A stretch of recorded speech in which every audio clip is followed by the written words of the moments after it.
J'espère que vous allez bien, j'espère que vous vous portez bien, j'espère que vous passez un agréable ramadan. C'est très compliqué de parler d'un ramadan agréable cette année au début à cause de toutes les difficultés socio-économiques, les incertitudes politiques, les dangers, les incertitudes de l'avenir. Très compliqué en ce moment la période que nous vivons un peu partout, pas uniquement en Algérie. En Algérie c'est encore plus compliqué, nous sommes en 2023, et là les élections présidentielles 2024, en dépit de tous les revenus que le pays aurait pu tirer du gaz et du pétrole, la cherté de la vie, l'inflation, l'appauvrissement de la population et la paupérisation, la précarité ne cessent de prendre des proportions assez dramatiques et inquiétantes. Alors, la dernière innovation, alors là je vais vous parler vraiment de quelque chose qui m'a profondément interpellé. Vous savez tous qu'il n'y a plus de liberté d'expression en Algérie, que nous sommes exilés, moi je suis condamné à mort, votre serviteur Abdou rédacteur en chef de Algérie, pas condamné à mort depuis le 17 octobre 2022. Nous avons été contraints de s'exiler depuis 2019, notre média est censuré en Algérie, 2 de nos collaborateurs ou de nos sont en état d'arrestation, pas un collaborateur, Samir Lounès, Moustapha Benjama qui nous a aidés dans une enquête qui se retrouve en état d'arrestation à présent avec Constantine. Samir Lounès, vous connaissez toute l'affaire. Algérie part à fin décembre 2022, début janvier 2023. L'affaire Qadi Hussein, la fermeture définitive de Radio 1 Maghreb émergent. Le Qasim Hawam, les affaires de Khaled Drarni, de Mzghilish,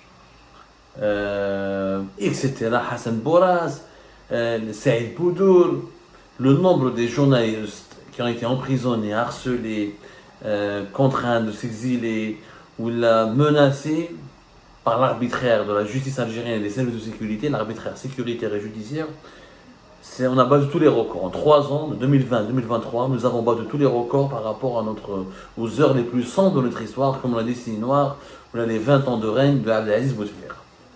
Aujourd'hui, dernière innovation du régime algérien, une nouvelle loi sur l'information qui vient d'être adoptée par le Parlement algérien, 55 articles, et qui reste juste le vote au niveau du Sénat, qui en Algérie le Conseil de la Nation, et parmi les nouvelles dispositions de cette nouvelle loi, franchement des dispositions tout à fait étonnantes, je dis bien des dispositions étonnantes. Par exemple, aujourd'hui le journaliste algérien n'a plus le droit de critiquer un chef d'État étranger.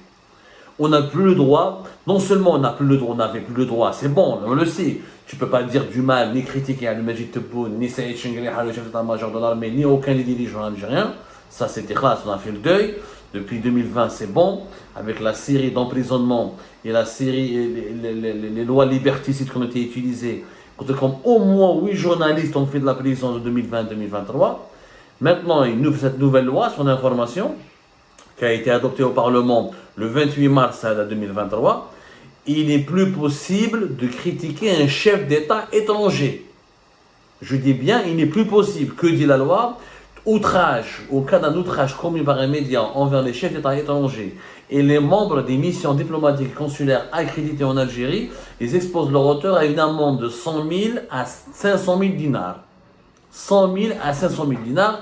Ça, c'est dans le cas de la loi de l'information. Ensuite, il y a le code pénal qui pourrait s'appliquer sur le journaliste et qui risquerait éventuellement la prison. Mais déjà, si tu ne pars pas en prison, tu paierais entre 100 000 à 500 000 dinars. 100 000 et 500 000 dinars, la majorité des journalistes algériens sont payés entre 30 000 et 40 000 dinars. Je vous laisse imaginer la gravité, l'ampleur de la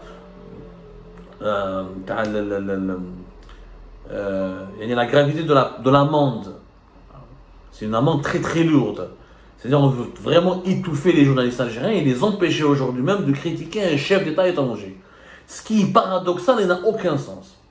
On fait cette loi au moment où la presse publique algérienne et l'APS, l'agence gouvernementale, passent son temps à insulter les chefs d'État étrangers. Le roi du Maroc, Mohamed VI, il est insulté, diffamé, avili, rabaissé, l'APS elle-même, elle s'en est pris aux autorités françaises, aux dirigeants français, aux ambassadeurs de France, les barbouzes, elle a accusé les services secrets français d'être des barbouzes. Donc si on applique cette loi, l'APS, le Moudjahid, Horizon, toute la presse gouvernementale, en plus de la presse privée affiliée au régime algérien, qui passe son temps à cracher son venin sur le Maroc, ou là sur les Israël, ou le Malabélé sur la France, ou là sur l'Espagne, et les pays hostiles aux intérêts du régime algérien. Donc, il faudrait appliquer cette loi. Donc, ils devraient tous payer des amendes de 100 000 à 500 000 dinars. Ça n'a aucun sens. La loi Ali n'a aucun sens. En réalité, il sera toujours possible d'insulter le Maroc, son roi, ses ministres et ses dirigeants. Il sera toujours possible d'insulter la France et ses dirigeants et les pays qui ne sont pas l'ami de l'Algérie, mais tu ne peux pas insulter Erdogan ou le prince du Qatar, peut-être le MBS, le prince d'Arabie Saoudite, peut-être Vladimir Poutine, peut-être le Sisi, les amis de l'Algérie, ou là, les dictateurs, ou là, qui ont des intérêts avec l'Algérie, les amis de l'Algérie. Ah non, la presse et les journalistes algériens n'auront pas le droit de les critiquer. Sinon, tu risques tu devras donc payer une lourde amende sans, bien sûr, oublier les éventuelles poursuites au pénal auxquelles pourraient s'exposer les journalistes algériens. Incroyable. Non seulement il n'y a plus de liberté de la presse, non seulement il n'y a plus de liberté d'expression, en plus, on n'a même pas le droit de critiquer ses propres dirigeants. La presse algérienne n'a plus le droit de critiquer les dirigeants étrangers. Un outrage envers un chef d'État étranger. Parce que le mot outrage, oui, l'outrage, il n'est pas permis. L'outrage, c'est quoi? C'est quand tu insultes, etc. Mais le mot outrage, il n'est pas défini par la loi Hadi. C'est le législateur, c'est le juge qui doit considérer ce que c'est qu'un outrage. En Algérie, elle appelle comme outrage au président. Tu critiques Tebboune, tu dis Tebboune a dit une fake news, je ne suis pas d'accord avec lui, Tebboune n'est pas un bon président, et ben tu peux être convoqué demain, outrage au président, entre l'abs. Beaucoup de Facebookers, d'internautes, de militants du Hirak et de journalistes ont eu des ennuis, ils ont été interpellés, convoqués, harcelés, et accusés d'outrage au président. En utilisant cet article, en utilisant une qualification, une définition tout à fait sombre du mot outrage. Parce que quelle est la différence, quelle est la limite entre la critique et l'outrage? L'outrage, normalement, contient l'insulte. Quand tu critiques, tu dis que c'est un dictateur, tu dis qu'il a des affaires de corruption, tu dis qu'il est un mauvais gestionnaire, tu dis qu'il est, il est injuste avec son peuple. C'est pas un outrage. On ne peut plus critiquer les chefs d'État étrangers. Voilà la nouveauté en Algérie. Parmi ces 55 articles, il y a aussi une autre disposition très dangereuse. C'est le secret des sources. On savait qu'auparavant, on sait qu'en Algérie, on n'a pas de secret des sources. Quand la police arrête un journaliste, quand des gendarmes, moi j'ai été arrêté en 2018 par la PBJD, ils ont tout fait pour découvrir mes sources. Ils ne respectaient pas quand je leur dis le secret des sources,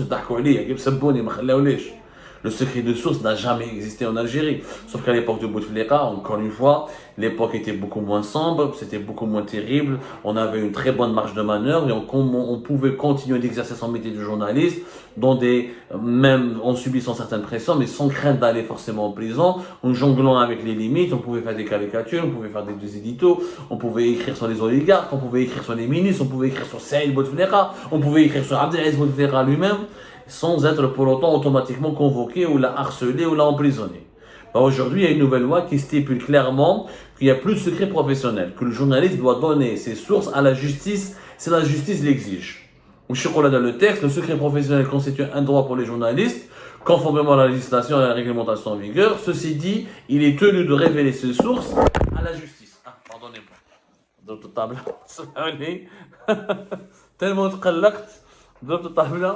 Donc voilà, il est tenu de révéler ses sources au juge. La disposition. Donc ça n'a aucun. Si tu me dis que le secret des sources est préservé, le juge n'a pas à connaître mes sources. Et la justice en Algérie n'est pas indépendante. C'est pas un état de droit. Le juge, il est fait pas. C'est un agent exécutant du pouvoir politique et du pouvoir militaire.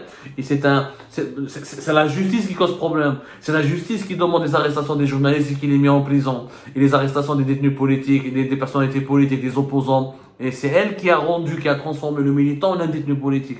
La justice n'est pas indépendante, c'est pas un état de droit. Je ne peux pas donner mes sources au juge algérien, parce que le juge algérien va demander l'arrestation de cette source, il va la maltraiter, il va l'emprisonner, il va la persécuter. Donc ça n'a aucun sens. Justement, le journaliste doit protéger ses sources contre tous les pouvoirs, y compris contre le pouvoir judiciaire. C'est ça, le secret des sources. Non, en Algérie, maintenant, tu es tenu. Avant, ça existait. C'était verbal, c'était tacite. Maintenant, c'est une loi. C'est une loi. Il faut absolument que tu dises tes sources au juge.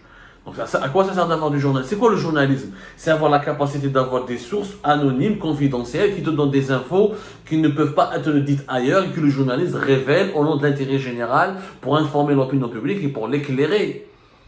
C'est ça, le journalisme, dans le cadre de la démocratie et dans la liberté d'expression, de la défense de l'intérêt général et des libertés fondamentales. Si les journalistes est contraint de donner ses sources, il n'est plus journaliste. Un journaliste qui n'a pas de source, ou qui dévoile ses sources, ou qui ne protège pas ses sources, ce n'est pas un journaliste. C'est une loi hyper dangereuse, Ejma.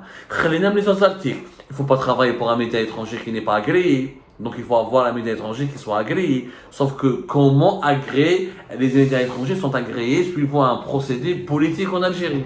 Les chaînes d'information internationales, les médias étrangers qui dérangent le pouvoir algérien ne seront pas agréés. C'est fait un mot. Il est interdit aux médias étrangers de bénéficier de tout financement ou d'aide matérielle directe et indirecte de toute partie étrangère. Sauf que dans cet article, ils ont inclus ce qu'on appelle les binationaux. Les binationaux sont considérés comme une partie étrangère. C'est-à-dire que je suis Algérie si j'ai un actionnaire franco-algérien qui a la double nationalité, je m'expose à des sanctions pénales. Je m'expose à des sanctions pénales, je risque la prison et je pourrais payer des amendes jusqu'à 14 000 € parce que je serais considéré comme un média ou un journaliste qui a touché un financement étranger. Or, c'est un binational, c'est un Algérien. En quoi un Algérien, on a interdit aux binationaux de financer ou d'être actionnaire dans un média en Algérie. C'est hyper dangereux. C'est hyper dangereux. Ça nous rappelle l'affaire Hachinekez. En fait, le pouvoir algérien craint encore une fois la diaspora algérienne à l'étranger. Il craint les binationaux, il craint leur pouvoir parce qu'ils ont du pouvoir économique. Ils peuvent avoir de l'argent, ils peuvent avoir des idées, ils peuvent avoir de la culture, ils peuvent avoir des compétences. Et s'ils investissent dans les médias ou là, ils soutiennent des médias ou là, ils lancent des médias en Algérie, ça va être très compliqué pour le pouvoir algérien parce que ces gens-là, parce que ces binationaux ne seront pas contrôlables. Ils ont les moyens financiers et intellectuels de conserver leur indépendance. Et justement, cette loi, elle est contre toute forme d'indépendance des médias en Algérie. Il faut que les médias soient domestiqués, soumis à genoux. C'est quand même une honte, c'est quand même très très très dangereux ce schéma-là. Un binational, enfin, quand il s'agit pour jouer au football et pour l'équipe nationale, un binational il est courtisé. Quand il s'agit pour défendre les intérêts d'Algérie à l'étranger, faire des manifestations en faveur du régime algérien et dénoncer les atteintes à la souveraineté nationale et défendre l'image de l'Algérie, le binational il est courtisé. Mais quand il veut investir dans son propre pays, créer un média, c'est interdit. Quand il veut faire de la politique, c'est interdit. Quand il veut devenir président de la République, c'est interdit. Quand il veut devenir ministre, c'est interdit. C'est une grande hypocrisie. C'est une énorme hypocrisie. Encore une fois, le régime algérien démontre qu'il n'est pas du tout sincère avec les binationaux et qu'il les utilise juste quand ça l'arrange. Quand ça n'arrange pas, il ne les aime pas, il ne les supporte pas, il ne les tolère pas, tout simplement, il les considère toujours comme une menace potentielle contre sa propre existence. Donc encore une fois, nous sommes dans une nouvelle forme de diabolisation et de discussion de la diaspora. Un binational n'a pas le droit d'importer une voiture de moins de 3 ans, n'a pas le droit d'avoir un média, n'a pas le droit de faire de la politique. Il a le droit à quoi? À uniquement jouer au football et porter le maillot de l'équipe nationale. Le binational n'a le droit qu'à ça en Algérie. C'est du n'importe quoi. Cette loi, elle est profondément libertaire. Elle va aggraver la répression de la liberté d'expression en Algérie. Elle va aggraver la régression de la liberté de la presse dans notre pays. On ne peut plus critiquer un chef d'État étranger. On ne peut plus avoir un actionnaire ou travailler ou avoir touché des financements de la part de la diaspora algérienne ou des binationales. On ne peut plus conserver ses sources et supprimer le journalisme. Le régime algérien a une loi qui on ne veut plus des journalistes. Le NTV, Horizon, qui m'a la dictature de c'est la dictature du parti unique. Supprimer tous les journaux, on n'a plus besoin de presse libre. Fait qu'il y a la Chine, un seul parti unique, une seule pensée unique, et faisons ça. Assumons. L'Algérie, le régime algérien joue avec les formes. Non, ce n'est pas une dictature, mais c'est une dictature déguisée. Nous sommes une démocratie, mais pas comme les autres. Nous sommes une démocratie exceptionnelle. Nous avons notre propre souveraineté, nos propres lois. Mais il n'y a pas de souveraineté. Il n'y a pas de souveraineté, puisque le citoyen n'a pas le droit d'exister, le journaliste ne peut pas faire son travail, donc le citoyen ne peut pas être informé. Quand le citoyen ne peut pas être informé, il ne peut pas s'impliquer dans la prise de décision des affaires les plus importantes de son pays. Il n'est pas consulté, il n'est pas associé, il n'est pas informé, le journaliste ne peut pas faire son travail, il ne peut même pas critiquer les chefs d'État étrangers, il ne peut même pas s'associer avec un binational. Ce n'est pas possible de faire. Cette loi va interdire tout simplement l'exercice du journalisme. Elle va le réduire à sa plus médiocre expression, à savoir juste chita, un journalisme de chita. Voilà, un journaliste de météo. Et encore, même la météo, peut-être qu'il n'y aura plus le droit de dire s'il pleut beaucoup, si ça dérange tout le journaliste algérien ne pourra pas vraiment décrire la météo comme il se doit, comme elle est réellement. C'est très dangereux ce genre de loi en Algérie, notre pays régresse terriblement et cette régression nous fera beaucoup de tort et nous portera énormément de préjudice. Cette Algérie qui est née post-Hirak depuis 2019-2020 jusqu'à aujourd'hui est une Algérie sinistre, triste et on va payer très très cher cette régression qui va aggraver le sous-développement du pays et qui va susciter une série de crises politiques que nous allons subir encore une fois dans les années à venir et qui menaceront la stabilité de notre pays. Vous allez le voir, je vous donne rendez-vous dans un futur proche. Et vous allez encore une fois, comme ce que j'avais dit en 2019, vous allez me dire encore une fois, oui Abdou, tu as eu raison, on a eu tort de te diaboliser.